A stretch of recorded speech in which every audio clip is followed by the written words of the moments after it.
here, right now. We are all connected somehow. Even a whisper in the dark becomes a prayer that reaches out and touches your heart. A rising tide lifts us all. Every drop of water helps to keep the flow. When you make a ripple in the river of life, we will all be lifted, lifted by the rising tide.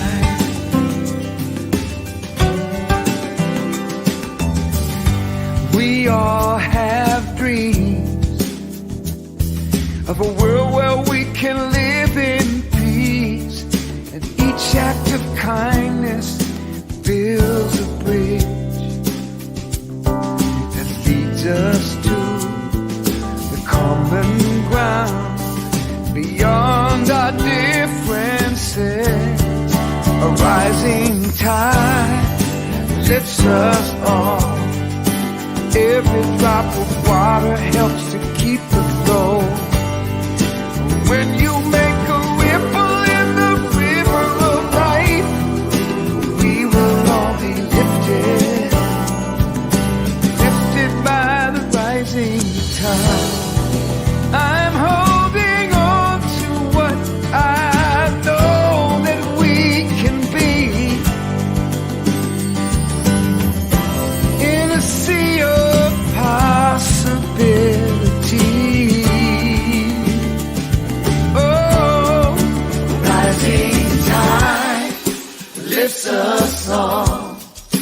Every drop of water helps to keep the flow. When you make a ripple in the river of life, we will all be lifted. We will all be lifted by the rising tide. Lifts us all. Every drop of water helps to keep the flow. When you make a ripple in the river of life, we will all be lifted, lifted by the rising tide. Oh, lifted by the rising tide. Gonna be lifted, lifted by the rising tide. Lifted by the rising tide. Make a ripple in the river of life. Lifted, lifted by the rising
Good morning, Celebration Center for Spiritual Living, and welcome to another fabulous Sunday morning. I'm so glad to be here in Night Hall this week, y'all. It has been a month of me not being here. And so it's really nice to see all of y'all's faces in person, to hug some of y'all, to see you with my third eye. If you're online this morning, I'm so glad that you are joining us wherever you are. My name is Reverend Kris Alexander, and I am the senior minister here at Celebration Center for Spiritual Living. I think that's the first time I've slipped up and used my old last name. And our 1-year wedding anniversary is on Wednesday, so I don't know. Maybe that means something. Anyways, if you are joining us online, hello. A big shout out to you. My question for everyone today, and if you're here in the room, you can shout it out. If you're online, I invite you to write your answer into the chat. My question for you today is, if you were going to reincarnate as an animal, what animal would you reincarnate as? A fox, okay. A cat? Somebody's cat in particular? Like, is there somebody who just treats their cats really well, or just a cat in general? I had an uncle that said he was going to reincarnate as my mother's dog specifically because she was so spoiled. What else? A skunk. Nice. Because you have no sense of smell. Nice.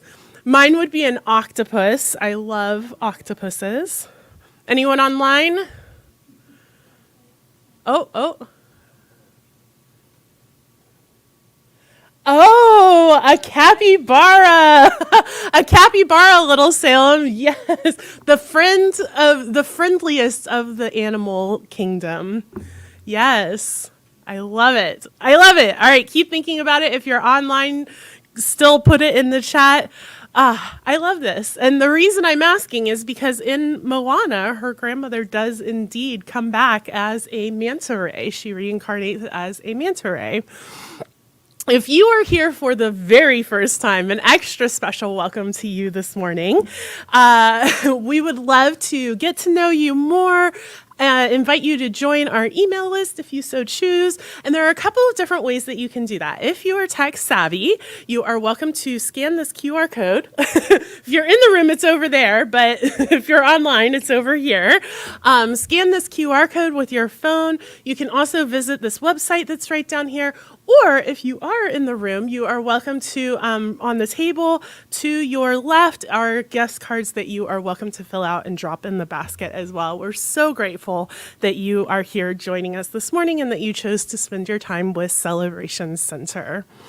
If you are joining us online, that means that your mouse is probably already hovering over that share button right there. So go ahead and click that share button. Share this feed out to all of your friends and family. Let them know that they can join you at your spiritual center from home. They don't even have to put on real pants. So invite everybody to come along for the ride this morning. If you have a prayer request that you would like for our practitioners, ministers, and ministry of prayer to pray for, we also have a couple of different ways that you can give that to us. Once again, if you are here in person, you are welcome to fill out a green prayer card and drop that into the basket. You can also scan this QR code right here, or you can go to celebrationcenter.org and click on Request Affirmative Prayer. All of those prayer requests are held in confidentiality, and we would love to hold you up in love and truth and consciousness this week. We have a really fun service planned for you today. In case you hadn't noticed, I am wearing my flower lace, as is everybody else in the room, and it looks like everybody, I had a whole pile here that I was gonna like share out and throw, and kind of like Mardi Gras beads. We're just mixing cultures all over the place here, but it looks like everybody got their lays because we are finishing up our month on Moana. And I also have my Moana shirt right here. It says, "Find what lies beyond." And I think that that is a really good message from Moana. And that was it. I don't know where I was going with that. My goodness, y'all. We are finishing up our month on Moana, so we are talking about love as a healing balm today. We also have all angles performing with us this morning. So we have Lynn Hollyfield, our music director. We also have Jen Faye, Joyce Lindahl, and Nancy Newman. So let's give them a big round of applause. And then our practitioner on platform today is Rich Kershevitz. Let's give him a round of applause as well. And we have art night coming up. Oh, yes. And let's give a big round of applause to our illustrious tech crew in the back, Reverend Ryan. And we have art night coming up on September 14th. It's Thursday night from 6:30 to 8. It's right here in Haight Hall. And it's going to be a lot of fun. I don't know what we're going to be doing, but as y'all know, that is run by Miriam Catella. She is an art teacher and artist. Always a lot of fun. I know that everybody who comes to those has an absolute blast. So please join us for that. Anybody and everybody is welcome. It's a suggested love offering of $15, but come along, whatever you can, and we'll have a good time together. And finally, after the service today, we do have hybrid community time. We are doing our sing-along with Lynn Hollyfield, and we will be singing, I have it on good authority, we're going to be singing some songs from Moana. So it's going to be really fun. So everybody, please join us. That's at 12:30. So if you're here in the room, feel free to run downstairs, grab a sandwich, come back up. If you're online at 12:30, just go to celebrationcenter.org and click on Enter Zoom Events. We want everybody to join us for this hybrid community connection. And now, without further ado, I would love to invite all angles up for an opening song. And Dean, you get a lay. while they're coming. Oh, thank you. Oh yeah, take it. There you go. There you go. Take a few. Yeah. Okay, we are going to start with our opening song, and this is called "We Shall Be Known" by Mamuse, and it's like an anthem, so we're going to be repeating it, and we hope you join in with us. The words are up on the screen for you. Sure. So, we shall be known by the company we keep, by the ones who circle round to tend these fires. We shall be known by the ones who sow and reap the seeds of change alive from deep within the earth. It is time now. It is time now that we thrive. It is time we lead ourselves into the well. It is time now. And what a time to be alive. In this great turning we shall learn to lead in love. In this great turning we shall learn to lead in love. We shall be known by the company we keep, by the ones who circle round to tend these fires. We shall be known by the ones who sow and reap the seeds of change alive from deep within the earth. It is time now. It is time now that we thrive. It is time we lead ourselves into the well. It is time now, and what a time to be alive. In this great turning we shall learn to lead in love. In this great turning we shall learn to lead in love. In this great turning we shall learn to lead in love. In this great turning we shall learn to lead in love.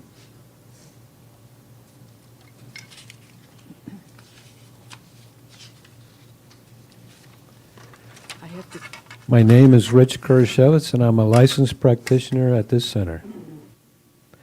Please say our vision together with me. We are celebrating spirit within and knowing the oneness of humanity. Today's reading comes from August 24th, 365, Signs of Mind by Ernest Holmes. The law of the Lord is perfect, and the law of the Lord is love. You are made perfect in the law when you enter into conscious communion with love.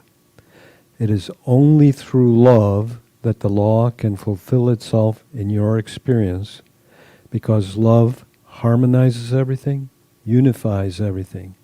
You can never make perfect use of the law of your life unless that use is motivated by love. Say, today I bestow the essence of love upon everything. I know this love essence is the very substance of life, the creative principle back of everything, flowing through my whole being, spiritual, mental, and physical. It flows in transcendent loveliness into my world of thought and form, ever renewing, vitalizing, bringing joy, harmony, and blessings to everything and everyone it touches. I invite you to enter this sacred time in our service with a 3-part breath. Breathe in, hold, breathe out. Breathe in, hold, breathe out. Breathe in, hold, breathe out. I invite you to close your eyes or soften your gaze. Feel how you are supported by your chair and the ground beneath your feet as you deepen your breath and bring your awareness to the present moment. Allow everything else, the worries, concerns, to-do lists, and busyness to fall away as you simply relax in the now. Focus on your heart center, the secret place that's most high within.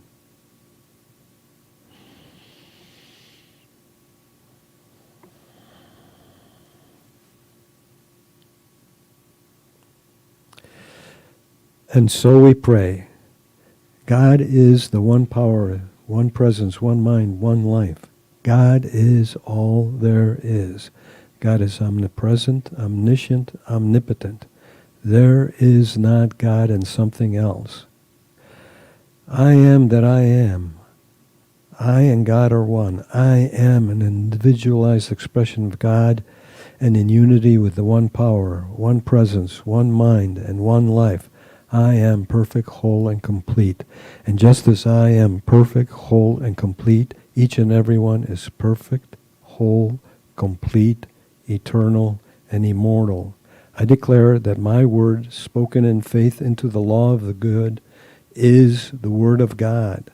I know that what we declare is made manifest. I declare that love is the lodestone in our lives, and it guides, leads, and directs our actions for the highest good and greatest yet to be for all. I know that when we ask, we receive, for it is done unto us as we believe, as the truth sets us free. I know we are divinely guided, directed, led, and protected in all we do. We experience the peace that passes all understanding. It is the knowing of the highest and best for all concerned that God and good are manifested. I'm so very grateful for the one life that is love and our unity with it. I am grateful for divine guidance and that my word manifests and manifests perfectly. I am so very grateful for the truth and the law of good, as this is what sets us free. I am grateful for all the blessings that surround us and are available always, for the gift has already been made and only awaits our acceptance. And I release my word unto the law where it is already known in the mind of God and is assured of fulfillment. This is the word of God. It will not return unto me void. I do give thanks that this is so, and so it is.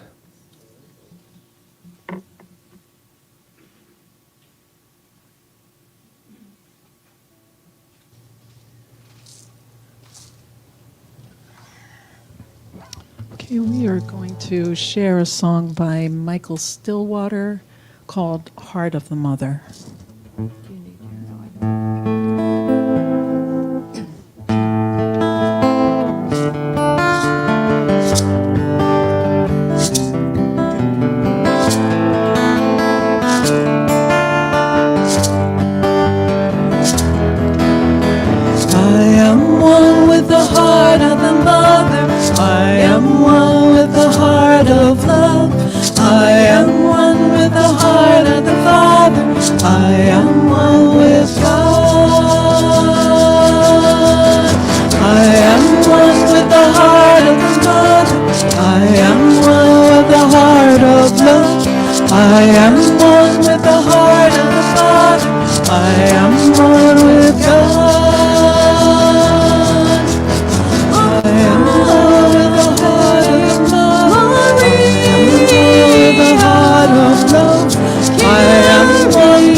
Thank you, all angles. Beautiful.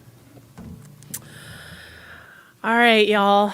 Are y'all ready to find out what happens? Have you been waiting on the edge of your seats for the last 3 weeks? I know I have. So, as a reminder, or if you're new here, haven't been following along, we are talking about the Disney Pixar movie Moana. And we are following Moana, who is right here. There she is. Hello, Moana. Moana, who is a Polynesian future chief. She is the daughter of a chief. And she has gone on this voyage to restore the heart of Te Fiti, which is the mother goddess, the mother presence in the story. It was stolen away from her 1,000 years ago by Maui, the demigod, who is, oh, is he there? He's not there. Never mind, y'all don't get to see Maui. It's okay, he's not as important. She has gone and found Maui, who stole the heart from Te Fiti, and she has talked him into going with her to restore the heart. And so last week, when we left off, they had traveled across the ocean. They had gotten Maui's hook. They had both changed as people. They had become the people they needed to be to restore the heart of Te Fiti. And when they got there, Te Ka, who we do have a picture of her, Te Ka the lava monster, who guards the barrier reef in front of Te Fiti's island, stopped them.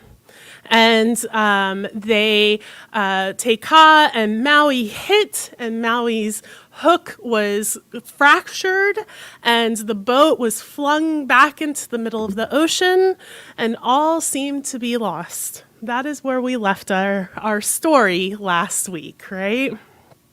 So, this week is the exciting conclusion. And y'all, I just have to say, this conclusion, I don't think, I've seen this movie probably 30 times. Not an exaggeration. Not sure why y'all are laughing.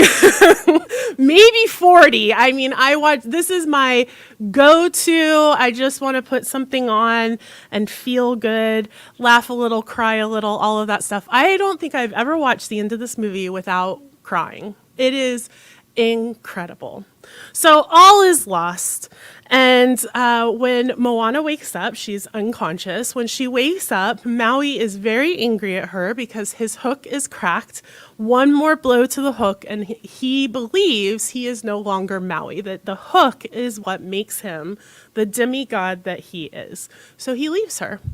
And she is all alone in the middle of the ocean. It's nighttime. She's on this boat. She just feels completely alone. It is this hopeless place. So have you ever been in that hopeless place where it feels like all is lost? Maybe you're metaphorically in the middle of the ocean and it's late at night and there's just nothing. Now, in Moana's case, her grandmother, who is her mentor on her hero's journey, her grandmother comes to her. And if you know from the beginning of the story, her grandmother was always the one that told her to follow her dreams and go beyond the reef. And her whole entire community was telling her, no, you belong here. And her grandmother was like, no, you need to listen to your calling. And Moana ends up leaving the night that her grandmother dies. And her grandmother had told her, I am going to come back as a manta ray. Well, she says, as one of these, and she points to her tattoo of a manta ray, right? Hence why I asked all of y'all at the beginning of the service what you would come back as. And so she's sitting here, she's all alone. She is lost in the middle of the ocean. It is hopeless. She has failed. She has not restored the heart of Te Fiti. Maui is gone. It's just, oof, right? And here comes her mother swimming as the manta ray, or her grandmother. And she comes up as a spirit and she sits on the boat with Moana. And Moana says, Grandma, I tried, Grandma. I couldn't do it. Now, often, and this is what I love about Moana, often in these stories, the mentor comes. There's always the spot where all is lost, right? In a hero's journey, we've all had these moments of all is lost.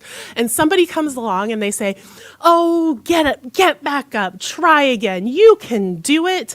You've got this. Just, push one more time, right? Her grandmother doesn't do that. She says, it's not your fault. I never should have put so much on your shoulders. If you're ready to go home, I will be with you. That to me is the most profound message, one of the most profound messages in any Disney movie I have ever watched. Because what it is saying is that I actually unconditionally love you.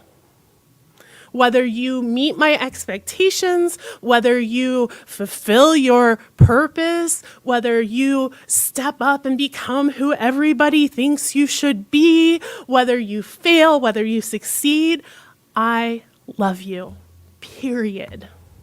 That message, oh, it's profound for all of us. It is profound for all of us. Imagine when you're in that place of hopelessness, if somebody comes and sits with you and just says, I love you. This is hard. You're in the darkness, and I love you. I love you if you're in the darkness for the rest of your life. I love you if you make it back to the light. I love you if you go home and give up. I love you. And that is what Moana needed in that moment. And so she sits. She sits with Moana. And then, after a time, she asks Moana, do you know who you are? Do you know who you are? And Moana begins working through it in typical Disney princess fashion of a song. And she says, who am I? I'm a girl who loves her island. I am a girl who loves the sea. I am the daughter of the village chief. We are descended from voyagers. They call me.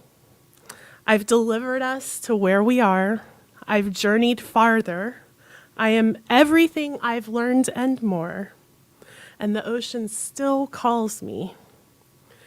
And the call isn't out there at all. It's inside me. And all of the sudden, she says, I will carry you here in my heart, talking to her grandmother, right? I will carry you here in my heart. You will remind me, I know the way. I am Moana. Now, through the song, of course, it just gets more and more, and all of a sudden she's ready to go again, right? But those words are so profound. Because it starts, she doesn't have to be anything she's not. She loves her island. She loves the sea. She is the daughter of the village chief, right? And that is enough. That message, you are loved unconditionally, and who you are is enough, period. Whatever it is, and next month we're going to be talking about passion and purpose, and we're going to be talking about those things that make us who we are. And in this moment, the things that made Moana who she is exactly what was needed for this journey. And even if, and I firmly believe this, even if she had gotten to the end of that song and she'd been like, and I'm tired and I'm ready to go home, that her grandmother still would have been there. She still would have loved her, right? But this is a Disney movie, so that's not what happens, right? I saw this quote. Have you seen the meme, she thought she could, so she did? So there's a new one now. It says, she thought she could, but she was tired, so she went home and took a nap. And I kind of love that. Like, just because you know you can do something doesn't mean you have to do it. You get to choose what works for you in every moment. And so Moana did that. She chose and she said, yes, I'm ready to try again. I am Moana. I have found what lies beneath or lies beyond, and I'm ready to try again. So she goes back. She goes back to Te Kā. Without Maui, she's by herself now. She has the heart of Te Fiti. She does have the chicken. Don't worry, Hei Hei is still around. Hei Hei the chicken. And she gets there, and the heart of Te Fiti. She gets there, and Te Kā is there, and she is working on getting around Te Kā and the barrier reef, and then Maui, of course, shows back up, right? And he's fighting Te Kā, and she gets through. She gets through the barrier reef, and he says, go put the heart back. And so she runs up the mountain, and she gets to the top, and Te Fiti is gone. She's no longer there. And Moana, once again, oh my God, where did she go? What am I going to do, right? And she turns and she looks at Maui fighting Te Ka. Will you pull that picture back up? Oh, no, the other one. And she realizes, you can't actually see it in this picture, but the spiral, the heart spiral, is in the center of Te Ka. And all of a sudden she realizes that Te Ka is Te Fiti. And so she tells the ocean, let her come to me. Now you can put up that other picture. Let her come to me. And she shines that heart, and Te Ka stops. You can see that spiral in the center of her chest. She stops what she's doing. She stops fighting Maui. She stops raging, and she just is called by her own heart back to who she is. And Moana sings to her again, right? And so the ocean parts. And Te Ka comes, and she's angry, and she's crawling towards Moana. It's this visceral experience. And Moana just stands in the face of that flame and that fire and that anger and rage and hatred and all of those 1,000 years of rage. And she just stands there, and what she says is, I have crossed the horizon to find you. I know your name. They have stolen your heart from inside you, but this does not define you. This is not who you are. You know who you are, who you truly are. So she doesn't tell Te Fiti who she is. She tells Te Fiti, hey, you know who you are. And I love you unconditionally. And I feel like Moana is able to love Te Ka in that moment, in all of her rage and all of her anger, unconditionally, because just moments earlier, probably weeks earlier in the actual timeline, but just moments earlier, her grandmother loved her unconditionally in everything that she had going on, in her grief and her sadness and her hopelessness. She was loved unconditionally, and that in turn allowed her to love Te Ka unconditionally. And that to me, generationally, how much good do we do when we can love one another unconditionally, when we can say, ooh, you are messy right now, or ooh, I am messy right now. But you know what? It's okay. Love is still here. I love you. I love you. I might not like you, but I love you, right? If we can do that, it doesn't just change ourselves or the person that we're loving. It changes, in Eastern tradition, it changes everything, the DNA of your family, 7 generations backwards and forwards. That is the power of that agape, unconditional love. And so she returns the heart of Te Fiti. She does a traditional forehead touch with Te Ka and of greeting in Polynesia, and returns her heart, and all of a sudden she returns and she is Te Fiti again. Now, what I was thinking about, because we y'all might have noticed, we just are returning from a global pandemic. Maybe you were aware that this was happening, right? And we have a lot of talk of going back to what is normal, going back to what was, right? And for the last 3 years, I've been standing up here and saying, hey guys, we can't go back to the way we used to be, right? And there's been all this talk of the new normal and everything's changed and what are we going to create now and this and that and the other. And I was thinking about it because I was like, oh, she was Te Ka for 1,000 years and then she just is Te Fiti again. But then I thought about it and I was like, you know what? I don't think she was the same person. I really don't. Because after she becomes Te Fiti, here comes Maui sheepishly over and he's like, oh, hey, my bad about that. So sorry, right? In typical boy fashion. And she forgives him. She forgives him. She gives him a new hook. And she just loves him. I don't know that she would have been able to do that before she had the experience of being Te Ka. I don't know that she would have been able to forgive in the same way unless she had experienced the healing that Moana provided her. And that to me is very good or very cool, because this is a metaphor, right? I don't know, maybe y'all didn't get that, but it's a metaphor. It's a metaphor for a lot of things. And the first thing that I want to talk about is the metaphor to trauma.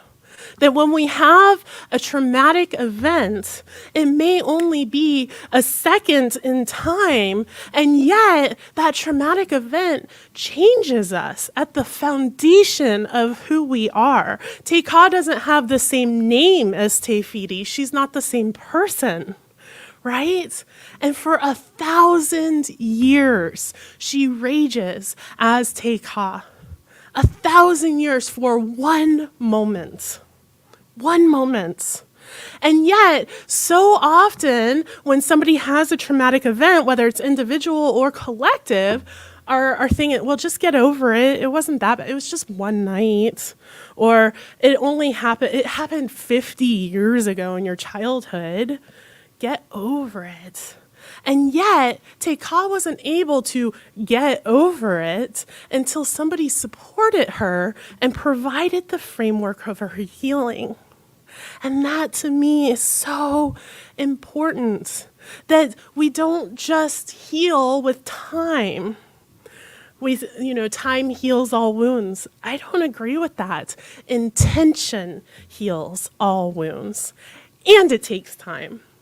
And so we get to show up and we get to love one another and we get to be intentional and we get to look at the traumatic things that happened in our past and we get to say, I'm going to be intentional about finding the people in my life that can support me in my healing. And those people are the people in our spiritual center. It's our ministers, our practitioners, our therapists, our counselors, our friends, our loved ones, our family, or not. Maybe our family is the reason that we need healing in the first place. But whatever it is, we find and surround ourselves with those people. We become intentional about our own healing. And then we understand that it is layers. It is layers like an onion, right?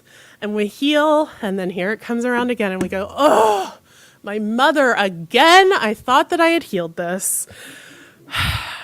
Maybe that's just me. If it's not one thing or another, it's probably your mother. And then we peel back another layer, and we peel back another layer, and we peel back another layer. And then all of a sudden, we realize, oh, I'm not Teika anymore. I'm Tefiti. But I'm not the Tefiti I was 1,000 years ago. I'm this new person that is just more somehow. There's some sort of beyondness to me that maybe I can't even quite place. Oh. And then in that way, I don't necessarily believe in telling people, oh, everything has a lesson, everything happens for a reason. I don't know that that's overly helpful. I don't think we get to tell other people whether the traumatic events in their lives were happening for a reason. But what I can say is when we finally get to the other side, we are something different. Something has changed. And that's what we're here for. That's what we're on the planet for, is that something, that beyondness that we gain one experience, one event at a time, traumatic or otherwise. I heard this really interesting thing, what doesn't kill me makes me stronger. Everybody heard that? And then on the internet, in social media, and especially on TikTok, which is a Gen Z-ish sort of social media, right? It's come along with this newer generation. They say, no. What doesn't kill me gives me trauma and heartbreak and makes my life hard to live and makes me neurodivergent and causes all of this trauma and shame and guilt and blame, and it's awful. And then somebody said, yeah, my dad was talking to me about this, and he said, it's not the trauma that makes you stronger. He says it's the healing from the trauma. We talk about a necklace or a chain, and that if a chain link breaks, then when that link is fixed, it's stronger than all of the rest of the links. But when it's broken, it's not stronger. It's stronger once we had the intention to heal. That's when it becomes stronger. So what doesn't kill us doesn't make us stronger, but our intentionality, our unconditional love, and the support and framework that we create for our own healing makes us stronger. And so we can hold that. We can hold that. We can say, the trauma, I don't know, maybe it had a purpose, maybe it didn't, but my healing has a purpose, and I'm here for it. Now, I've been talking about this on an individual basis, and I just want to touch real quick because there is massive collective trauma that is happening or that has happened in our world.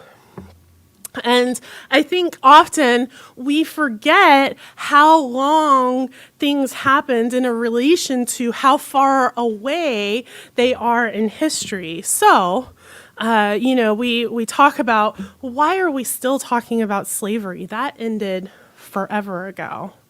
But actually, slavery in this country lasted for almost 100 years, and it's only just over 100 years ago that it ended. And if we look at one day in Tefiti's life caused her to have 1,000 years before she was able to heal, then 100 years of trauma is going to take a little bit more than just a couple generations to heal. And it's not just the time, it is the intentionality. It is our ability as a collective society to look at the systems and frameworks that are in place and say, what intention do we get to have here so that we can heal as a society? What is ours to do? What are we being called to? How can we be the midwives of this healing? How can we stop contributing to the trauma that happened in the past, instead contribute to the healing? How can we show up as unconditional love?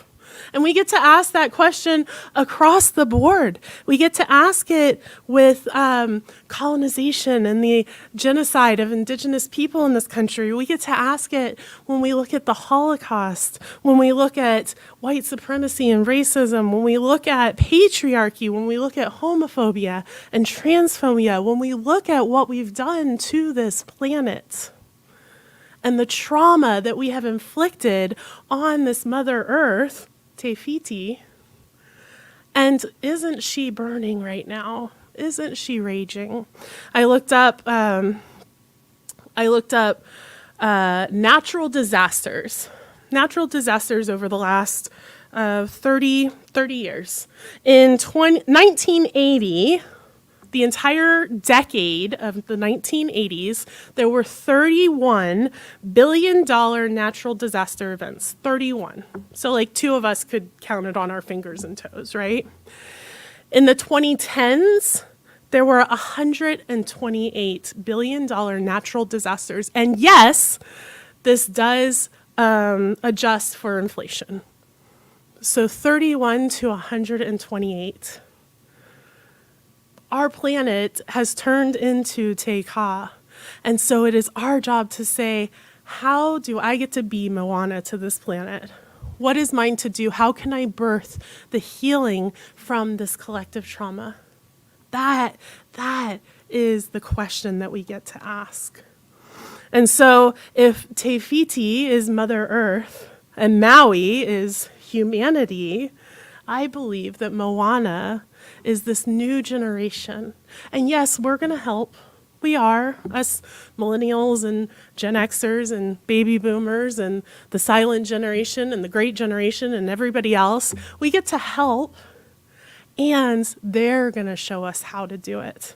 Just like Moana showed Maui the way, they are going to show us the way of how to heal this planet, of how to heal these traumas in our past, of how to show up with love and intention.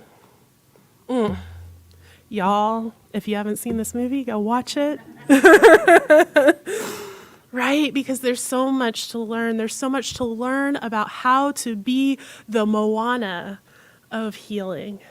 That is what we're called to be, is the Moana of healing. Hence why we're all wearing our beautiful leis and flowers, because that is what she is wearing as the princess, or as, I'm sorry, the daughter of a chief. She gets very angry in the movie when Maui calls her a princess. And so finally, Moana has healed Te Fiti. She has returned the heart. Maui has supported her. Te Fiti has forgiven Maui for all of his wrongs.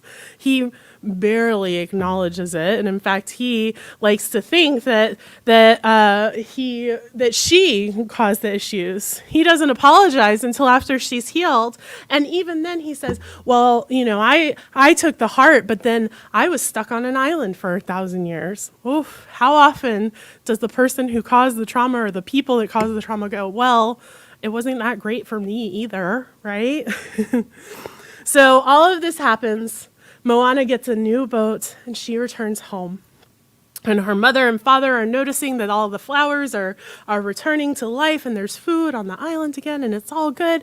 And then they look up, and here comes Moana over the reef back home, and she runs up and she hugs them both. And she looks at her dad, and she says, "I may have gone a little beyond the reef." And he says, "It suits you. It suits you."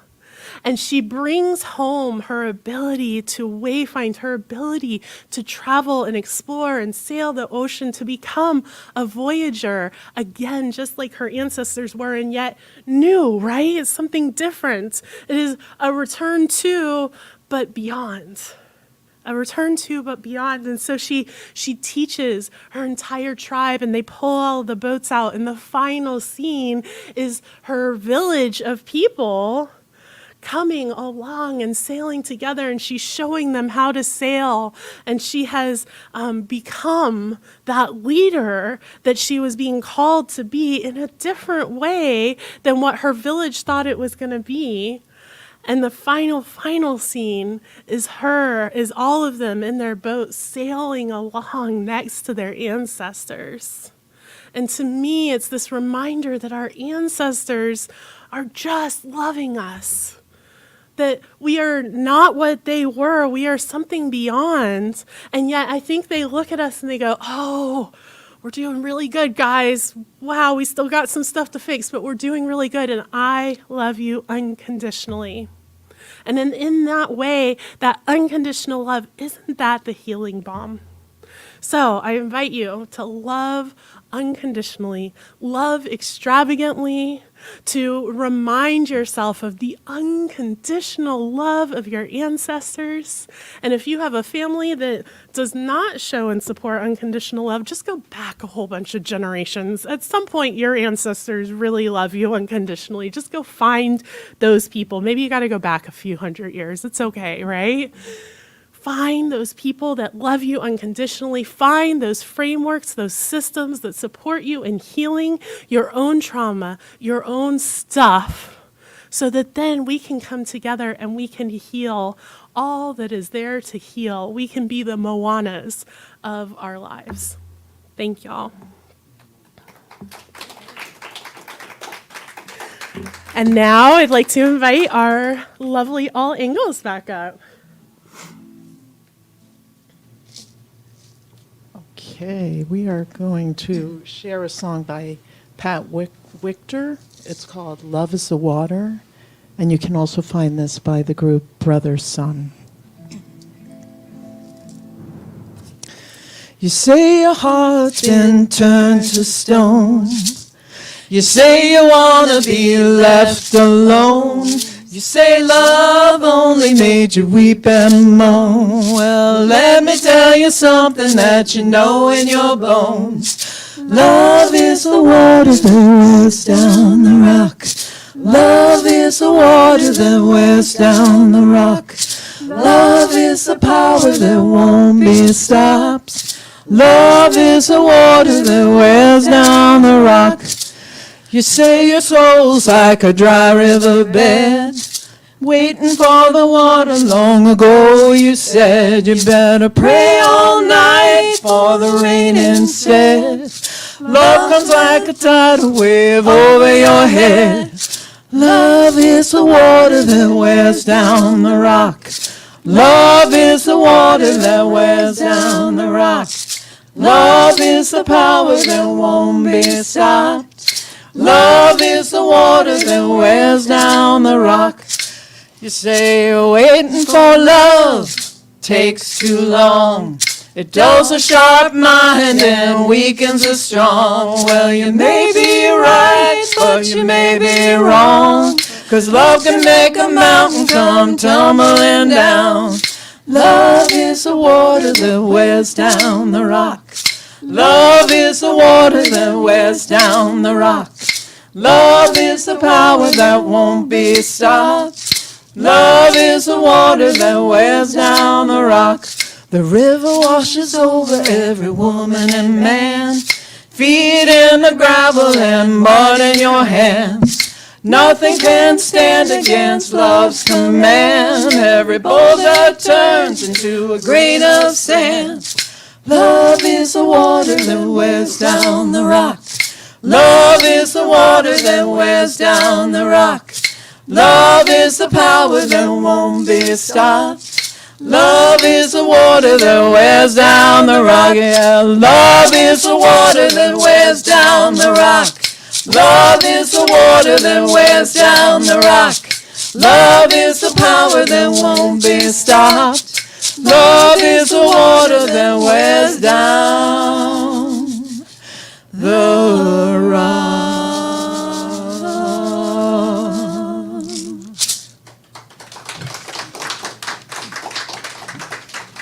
Oh, thank you, all angles. Thank you.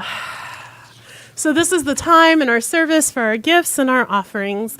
There are several different ways that you can give to this community, and please know that your gift goes to the vision of this community that we said earlier. It also goes to all of the things that keep this community running, keeping the lights on, keeping us in this space, all of the technology, and all of the things that we do. And so if you would like to make a donation, a love offering, a tithe, whatever it is today, you can do that in a myriad of different ways. If you're here in the room, we do have a basket over on the side. You're also welcome to scan this QR code that's right here next to me. You can go to celebrationcenter.org and click on the Give button, or celebrationcenter.org/donate.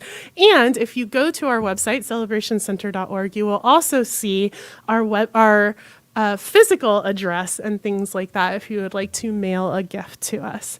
And now I'd like to invite Rich back up for an affirmation and prayer.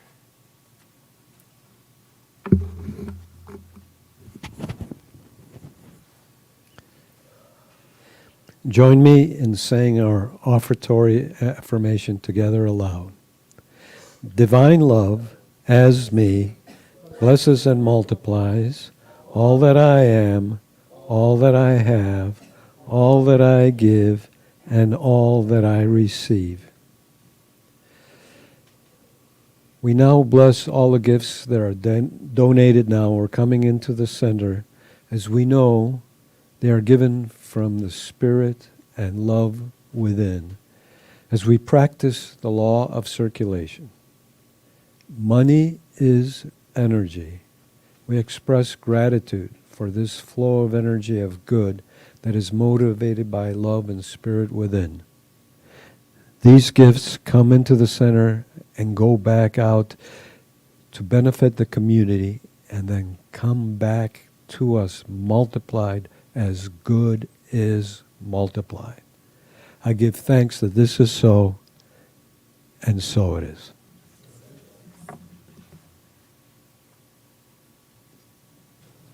All right, we're going to do our closing song, and if you're able, please stand, and we hope you will sing along with us. It's a beautiful song called The Strength of Love by Marcy Baruch.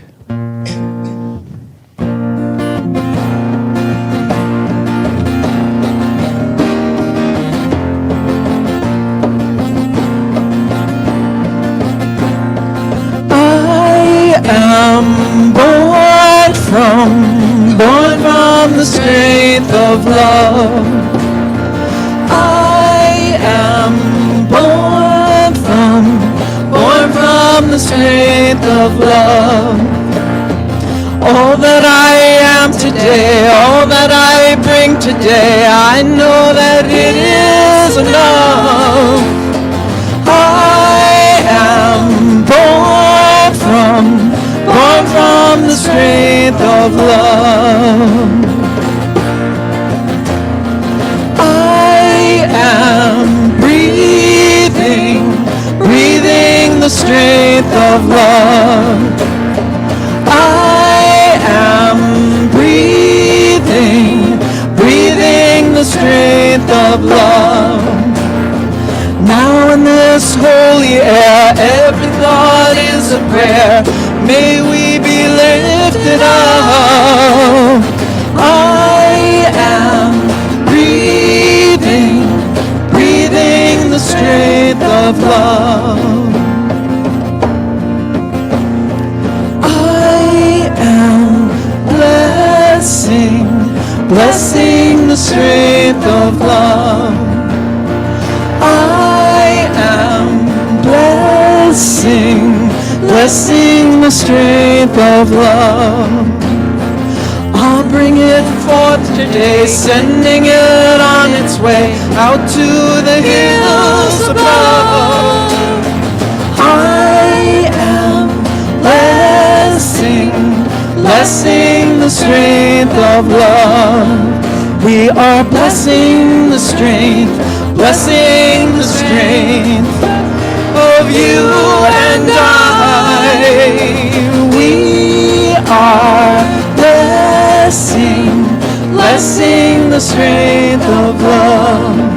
We are blessing the strength of love. We are blessing the strength of love.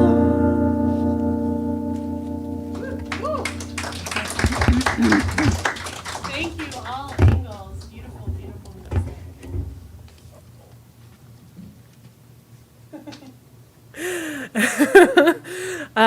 Thank you so much to our tech team for all that y'all have done. Let's give everybody a round of applause one more time. Thank you, Rich. And as a reminder, at 12:30, we will be doing our sing-along, singing all kinds of fun things. We have Moana songs. We also have When You Wish Upon a Star, a lot of Summer tunes. lots of summer fun summer tunes. Classics. So please come join us at 12:30. If you're here in the room, grab a sandwich. We can make coffee. Whatever you want to do. If you're online, go to celebrationcenter.org and click on Enter Zoom events at 12:30. We would love to see everyone there. And now I invite you to repeat after me. Something wonderful is happening through me right now. I am grounded in the strength of love. I dive into my calling with wild abandon. I trust my ability to heal and be healed. I know who I am. And so it is.